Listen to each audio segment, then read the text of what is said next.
បាទសួស្តីបងប្អូនទាំងអស់គ្នាស្វាគមន៍ជាថ្មីមកកាន់ Channel សមាគម YouTube កម្ពុជា Channel សមាគម YouTube កម្ពុជាធ្វើឡើងដើម្បីបង្រៀន YouTube តាមប្រព័ន្ធអនឡាញបងប្អូនទាំងអស់គ្នាអាចចូលមកកាន់ Channel សមាគមកម្ពុជាដើម្បី click subscribe ចុច notification ដើម្បីទទួលបានមេរៀនថ្មីៗពាក់ព័ន្ធនឹង YouTube បើសិនជាបងប្អូនចង់សិក្សា YouTube កាន់តែច្បាស់សូមចូលមកកាន់ playlist របស់ Channel សមាគមកម្ពុជាដែលបានរៀបចំសម្រាប់បងប្អូនគ្នាទី1ពាក់ព័ន្ធនឹងមេរៀន YouTube ឆ្នាំ2021ដែលប្រើប្រាស់តាមប្រព័ន្ធកុំព្យូទ័រដូចជាមេរៀនឆ្នាំ2021ដែលប្រើប្រាស់តាមរយៈទូរស័ព្ទដៃជាមួយនឹងការរកមករក subscribe ជាមួយនឹងការបើក monetize ផងដែរអរគុណច្រើនក្នុងវីដេអូនេះខ្ញុំសូមបង្ហាញពាក់ព័ន្ធនឹងការផ្លាស់ប្ដូរភាសាសួរថាបើសិនជាបងប្អូនមិនចេះភាសាអង់គ្លេសតើអាចរកលុយតាមរយៈ YouTube ឬក៏អាចធ្វើ YouTube បានដែរឬទេ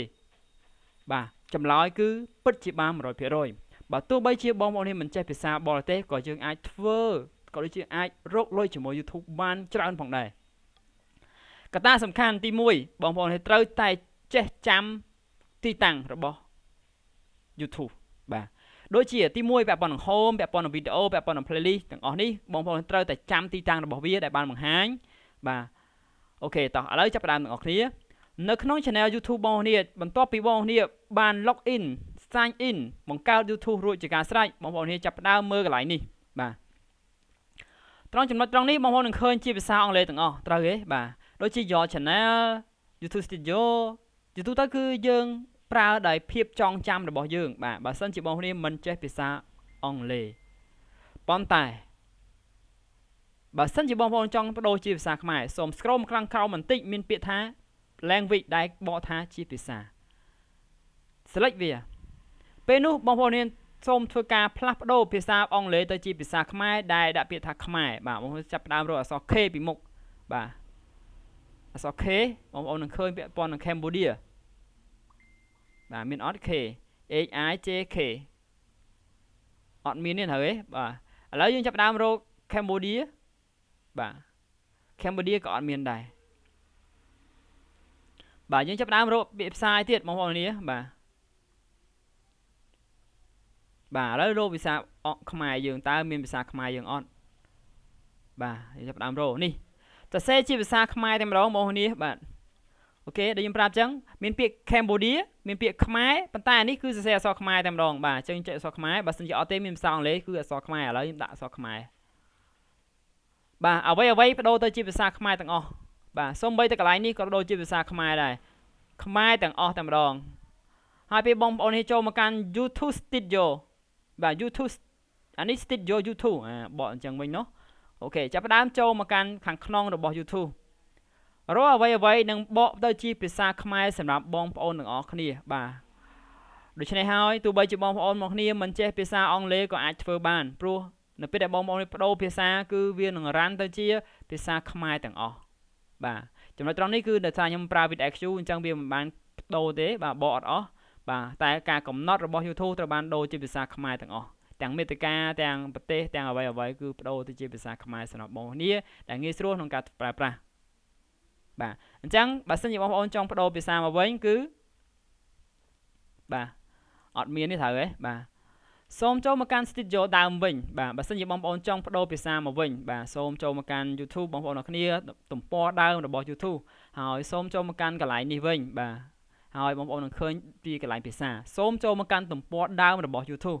បើសិនជាបងប្អូនចង់បដូរភាសាមកវិញអញ្ចឹងបងប្អូនអាចបដូរទៅជាភាសាអង់គ្លេសបានបាទសម្រាប់ UK ឬក៏ India ឬអីចឹងទៅបាទឥឡូវយើងយក US បាទអញ្ចឹង YouTube បងប្អូននឹងបដូរមកជាភាសាអង់គ្លេសវិញបើសិនជាចង់បដូរទៅជាភាសាថៃអញ្ចឹងបងប្អូនសូមជ្រើសរើសភាសាដែលបងប្អូនគ្នាកំពុងតែចេះបាទនេះបងប្អូនចេះភាសាអីគឺបដូរភាសាហ្នឹងបាទងាយស្រួលមែនទែនបាទបងប្អូនដែលបងប្អូនគ្នាមិនចេះភាសាអង់គ្លេសប៉ុន្តែក៏យើងអាចប្រើប្រាស់បានដោយប្រើប្រាស់ជ្រើសរើសភាសាខ្មែរយើងតែម្ដងងាកមកវិញនេះជាការប្រើប្រាស់ភាសានៅក្នុងប្រព័ន្ធ YouTube ឯការប្រើប្រាស់នៅក្នុងប្រព័ន្ធ email បងប្អូនគ្នាតែងតែទទួលបាន email ជាភាសាអង់គ្លេសប៉ុន្តែពេលនេះគឺយើងចាប់ដើមបដូរភាសា email យើងទៅជាភាសាខ្មែរដោយបងប្អូនសូមចូលមកកាន់ email បងប្អូនសូមចុចកន្លែងកងចាក់នេះហើយពាក្យថា see all settings បន្តទៀតបងប្អូននឹងឃើញពាក់ព័ន្ធនឹងកន្លែងនេះ display language បាទ display language ជាភាសាអង់គ្លេសសូមបដូរទៅជាភាសាខ្មែរបងប្អូនសូមជ្រើសពាក្យអក្សរបាទ Cambodia មានអត់បាទអត់មានទេ Cambodia ហើយពាក្យខ្មែរក៏អត់មានដែរអញ្ចឹងចាប់ផ្ដើមរកអក្សរខ្មែរបាទ នេះភាសាខ្មែរតែម្ដងដោយសារ Google លើ update ខ្លាំងដោយដាក់ជាភាសាខ្មែរយើងបាទស្រួលមែនទែនបាទហើយសូមធ្វើការ save តែម្ដងបាទ save and change បាទពេលនោះ email របស់អ្នកនឹងបដូរទៅជាភាសាខ្មែរបាទអូខេនេះជាភាសាខ្មែរនៅពេលដែលបងប្អូនចូលបាទនេះជាកន្លែងដែលយើងបដូរណាបាទអ្វីប្រើប្រាស់ទៅជាភាសាខ្មែរទាំងអស់បាទអូខេប្រអប់សារអីហ្នឹងទៅជាភាសាខ្មែរនៅពេលដែលយើងចុច compose គឺអ្វីចាប់ផ្ដើមទៅជាភាសាខ្មែរទាំងអស់បាទអញ្ចឹងងាយស្រួលមែនទែននៅពេលដែលបងប្អូននេះចូលទៅកាន់ setting របស់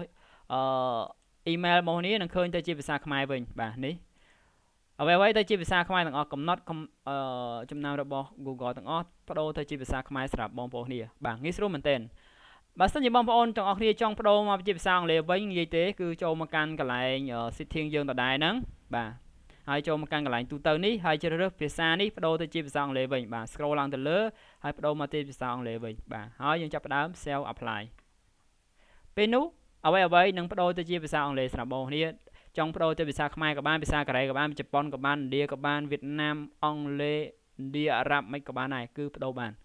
YouTube គឺងាយទេគ្រាន់តែចូលមកកាន់កន្លែង studio យើងទំព័រដើមរបស់ YouTube គ្រាន់តែ click នៅចំណុចត្រង់នេះគឺនឹងបដូរភាសាបានសរុបរួមទោះបីជាបងប្អូនគ្នាមិនចេះភាសាបរទេសចេះត្រឹមភាសាខ្មែរក៏យើងអាចរកលុយរកចំណូលពី YouTube បានក៏អាចធ្វើ YouTube បានយ៉ាងអស្ចារ្យបាទអរគុណសម្រាប់វីដេអូនេះមានតែប៉ុណ្្នឹងជូនពរបងប្អូនជោគជ័យនៅលើភាសា YouTube បើសិនជាមានបញ្ហាក៏ដូចជាមានចម្ងល់ពាក់ព័ន្ធនឹងការផ្លាស់ប្ដូរបែបនេះគឺអាច comment នៅក្នុងវីដេអូខ្ញុំធ្វើការបកស្រាយបន្តបាទបើសិនជាពេញចិត្តវីដេអូនេះសូម share ចែករំលែកទៅកាន់មិត្តបងប្អូនគ្នាដែលកំពុងតែសិក្សាក៏ដូចជាកំពុងតែព្យាយាមចេះ YouTube